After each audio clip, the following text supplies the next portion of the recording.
چندقدر آرزو داریم. کلان شوم این میشوم، کلان شوم من میشوم.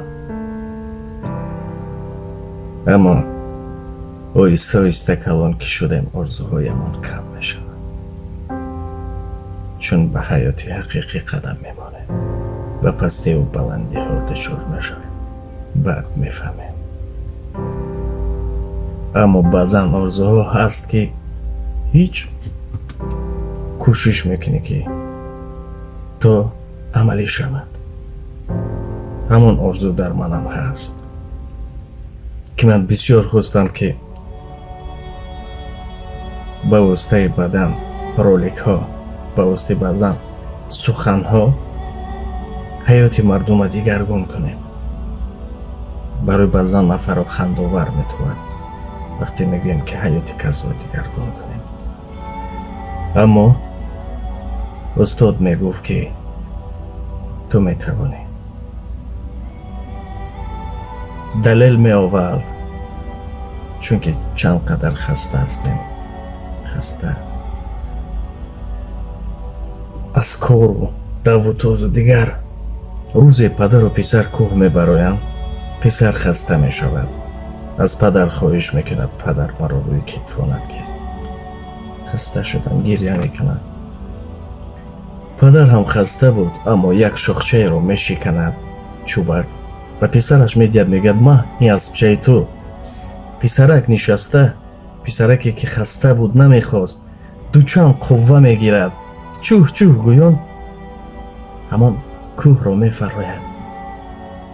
یعنی یک سخن میتواند، یک رفتار میتواند انسان را دیگرگون کند، انسان را دوچند قوه بدهد و غیره ها. سخنگویم زیاد است. نقشه من چنین است. در باره خود شما، در باره پدر مادرتان، در باره بیبی و بابا و بعضا فیلم ها هست. بعضا با طرز سخن است که حیات آنها را نقل میکنیم. اما نقل کردن برای چی است؟ بسیار نفرانی که گفتیم خسته هستند اما یگانه چیزی که زود میبرد این خاطره است. از خودی بچگی شما از روز تولید سر کرده تا این دم ما فیلم میسازیم. کوتاه دوامی 4 5 6 دقیقه. همه حیات شما رو در یک مدت کوتاه میاریم.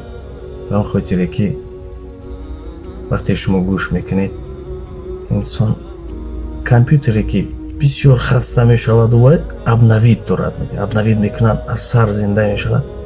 انسان از سر زنده میشود و یا یک لحظه آبی دیده ای که میکنن انسان تازه میشود و دوباره باز قوه میگیرد برای حیات زندگیش. به این خاطر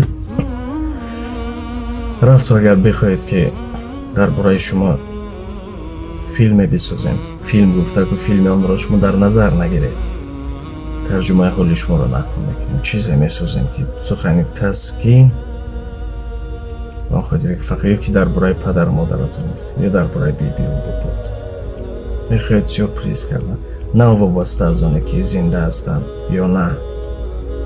در هر صورت دوستی فعلی نداریم که پیش کسی گردن کجی کنیم، اما مهارت داریم که میخوایم از مهارت استفاده بریم. رقم هایی که گذاشتیم شما میتوانید با این رقم ها تماس بگیرید و میتوانیم با شما همکاری کنیم. برمیگردیم سری مسئله که گفتیم آرزو. یک آرزو دارم. چندین کتاب های بزرگان خواب هستند که کسی نمیخواند، چون آرزوی من این است که من ها را میخوام اودیویی کنم، دیسک کنم که تو شما گوش کنید. چه در ماشین است، چه در کار است، در هر کجایی که باشید گوش کنید. این است آرزوی من. اما باز بگم هیچ گردن کجی ندارم پیش کسی. با این خاطر مهارت خود را میخوام با شما پیشنهاد کنم. از مهارت ما شما استفاده برید و برای وزش ما بعضا لوازمات ها را گیریم و همین آرزوی من را عملی کنید. شما را دوست می‌دارم. خود را احتیاط کنید. خداحافظ.